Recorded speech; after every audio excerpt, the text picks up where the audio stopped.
11/3/2026 Karnataka state bar ಕೌನ್ಸಿಲ್ಗೆ ಚುನಾವಣೆ ನಡೆಯಿತು. ಈ ಚುನಾವಣೆ ನಡೆಸಬೇಕು ಅಂತ ಇನ್ಚಾರ್ಜ್ ಕೊಟ್ಟಿದ್ರು ಇವರು. ಹೈ ಪವರ್ ಕಮಿಟಿ ಅಂತ ಕರ್ನಾಟಕ ಬಾರ್ ಕೌನ್ಸಿಲ್ ಹಾಗೂ super hyper committee high court supreme ಕೋರ್ಟಲ್ಲಿ ಕೊಟ್ಟಿದ್ದಾರೆ. ನಾವು ನಡೆಸುವಂಥ ಒಂದು ಚುನಾವಣೆ ಈ ಪ್ರಜಾಪ್ರಭುತ್ವದಲ್ಲಿ ಮಾದರಿಯಾಗಿರಬೇಕು. ಯಾವುದೇ ಆಮಿಷಗಳಿಗೆ ಒಳಪಡಬಾರ್ದು. ಯಾಕೆಂದರೆ ಇದು ಈ ಕರ್ನಾಟಕ ಸ್ಟೇಟ್ ಬಾರ್ ಕೌನ್ಸಿಲ್ ಅಂದರೆ ಇದು ಸ್ಟ್ಯಾಚ್ಯುಟರಿ ಬಾಡಿ. ಇದಕ್ಕೊಂದು ಗೌರವ ಘನತೆ ಎಲ್ಲ ಇದೆ. ನಾವು ನೋಡ್ಕೊಂಡು ಬಂದಿದ್ವಿ ಎಷ್ಟು ಗೌರವದಿಂದ ನಡ್ಕೊಂಡು ಹೋಗ್ತಾ ಇತ್ತು. ಚುನಾವಣೆಯೂ ನಡೀತಾ ಇತ್ತು.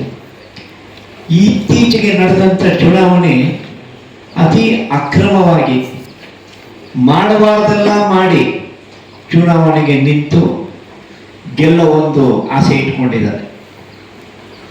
ಕಾರಣ ಈ ಹೈ ಪವರ್ ಕಮಿಟಿ ಅಂತ ಏನಿದ್ದಾರೆ, ಅವರು ನಿವೃತ್ತಿಗೊಂಡಿರೋ ಜಡ್ಜಿಗಳು ಇರೋರು ಎಲ್ಲ ಇದ್ದಾರೆ.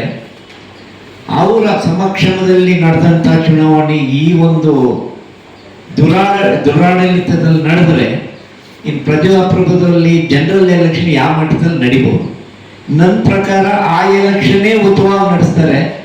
ನಮ್ಮದೇ ಇಷ್ಟು ಬಹಿರಂಗವಾಗಿ ಎಲ್ಲ ನಡೆಸಿದ್ದಾರೆ. ಮೊಬೈಲು ಸಹ ಎಲೆಕ್ಷನ್ ಬೂತ್ಗೆ ತಗೊಂಡು ಹೋಗಬಾರ್ದು ಅಂತ ನಿಯಮ ಆರ್ಡರ್ ಕೊಟ್ಟಿದ್ದಾರೆ. ನಾವು ಜಾಯಿಂಟ್ ಮೀಟಿಂಗಲ್ಲಿ ಒತ್ತಿ ಹೇಳಿದ್ದೇವೆ, ಮೊಬೈಲ್ ಯಾರು ಕೊಡಬೇಡಿ, ಯಾರು ತಗೊಂಡು ಹೋಗಬಾರ್ದು. ಆದರೂ ಸಹ ಮೊಬೈಲೇ ತಗೊಂಡು ಹೋಗಿದ್ದಾರೆ. ಇಂದಿನ ಬಾಗಿಲಿಂದ ಬಂದು ಒತ್ತಾಯವಾಗಿ ಆಮಿಷಕ್ಕೆ ಒಳಗಾಗಿ ಅವರು ಹೇಳಿದಂಥ ಒಂದು ನಂಬರ್ಗೆ ಚುನಾವಣೆ ಆಗಿದೆ, ಓಟ್ ಕೊಟ್ಟಿದ್ದಾರೆ. ಈ ಎನ್ಕ್ವೈರಿ ಮಾಡಬೇಕು ಅಂತ ಸುಮಾರು ಈ ಕ್ಯಾಂಡಿಡೇಟ್ಸ್ ಯಾರು ಕಂಡ್ರೆ ಎಲ್ಲ ಕೊಟ್ಟಿದ್ದಾರೆ. ಇದುವರೆಗೂ ಯಾವ ಕ್ರಮ ತಗೊಂಡಿಲ್ಲ ಅವರು. ಹೈ ಪವರ್ ಕಮಿಟಿಯವರು ರಿಗಿಂಗ್ ಮಾಡಿದ್ದಾರೆ, ಸಂದೇಹನೇ ಇಲ್ಲ. ವೆಸ್ಟ್ ಬೆಂಗಾಲ್ನ ಮೀರಿಸ್ತಾ ಇದ್ದೀವಿ ನಾವು, ಎರಡನೇ ಮಾತ್ರ ಇಲ್ಲ ಅದರಲ್ಲಿ. ಆದ್ದರಿಂದ ಅವರ ವ್ಯಾಪ್ತಿಯಲ್ಲಿ ಇರ್ತಕ್ಕಂಥ CCTV ಫುಟೇಜ್ಗಳು ಕೇಳು ಇದ್ದೀವಿ, ಕೊಟ್ಟಿಲ್ಲ ಅವರು. ಕಾರಣ ಏನಿರ್ಬೋದು ನಿಮ್ಗೆ ಗೊತ್ತಿದೆ. ಇದು ಯಾಕೆ ಕೊಡಲ್ಲ ಅಂತ ಪೊಲೀಸ್ನವ್ರ ಹತ್ರ ಇದೆ, ಇವ್ರ ಹತ್ರ ಇದೆ. ಇಬ್ಬರು ಶಾಮೀಲಾಗಿ ನಮಗೆ ಕೊಡ್ತಾ ಇಲ್ಲ.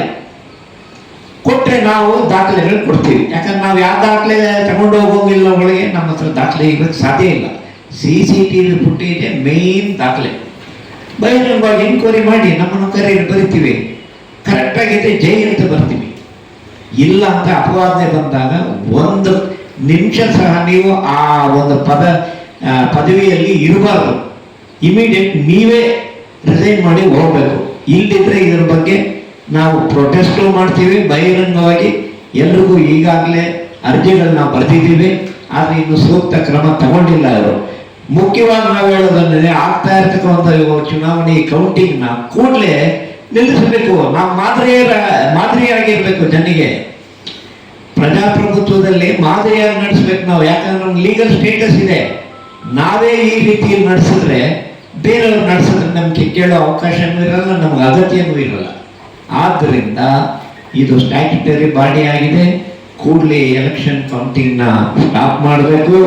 ಹಾಗೂ ಒಂದು ವೇಳೆ ನೀವು ಕೌಂಟಿಂಗ್ ಅಲೋ ಮಾಡಿದ್ರು ರಿಸಲ್ಟ್ನಂತೂ ಅನೌನ್ಸ್ ಮಾಡಬಾರ್ದು. ಮಾಡದೆ ಎಲೆಕ್ಷನ್ಗೂ ಅನೌನ್ಸ್ ಮಾಡಬೇಕು ನೀವು. ಇದು ನಮ್ಮ ಒತ್ತಾಯ ಅಲ್ಲ. ಯಾರು ಕೇಳಲಿಕ್ಕೆ ಮುಂದೆ ಬರ್ತಾ ಇಲ್ಲ. ಕಾರಣ ಎಲ್ಲರೂ ಗೆದ್ದು ಬಿಡ್ತೀವಿ ಅಂತಿದ್ದಾರೆ. ಆ ಹುಮ್ಮಸ್ಸಲ್ಲಿ ಬಂದರೆ ಯಾರು ಬರ್ತಾ ಇಲ್ಲ. ಆದ್ರಿಂದ ನಾವು ಕೆಲವಾರು ಜನ ಸೇರಿಕೊಂಡು ಈ ಒಂದು ನಮ್ಮ ಆಲ್ ಇಂಡಿಯಾ ಅಡ್ವೊಕೇಟ್ ಅಸೋಸಿಯೇಷನ್ ವತಿಯಿಂದ ನಾವು ಇದನ್ನು ಪ್ರೊಟೆಸ್ಟ್ ಮೀಟ್ ಅಂತ ತಗೊಳ್ಳಿ, ಮೀಟಿಂಗ್ ಅಂತ ಕೌನ್ಸಿಲ್ ಮೀಟಿಂಗ್ ಅಂತ ತಗೊಳ್ಳಿ. ನಾವು ಮತ್ತೆ ಒತ್ತಿ ಹೇಳ್ತಾ ಇದ್ವಿ, ಕೂಡಲೇ ಎಲೆಕ್ಷನ್ನ ಸ್ಟಾಪ್ ಮಾಡಿ. ಒಂದು ವೇಳೆ ಸ್ಟಾಪ್ ಮಾಡಿದ್ರಲ್ಲಿ ಆ ರಿಸಲ್ಟ್ ನೀಡಬಾರ್ದು. ಹಾಗೂ ಎಲೆಕ್ಷನ್ ಅಂತೂ ಮಾಡಲೇಬೇಕು ಕರ್ನಾಟಕದಲ್ಲಿ ಅಂತ ಒತ್ತಾಯ ಮಾಡ್ತಾ ಇದ್ದೀವಿ.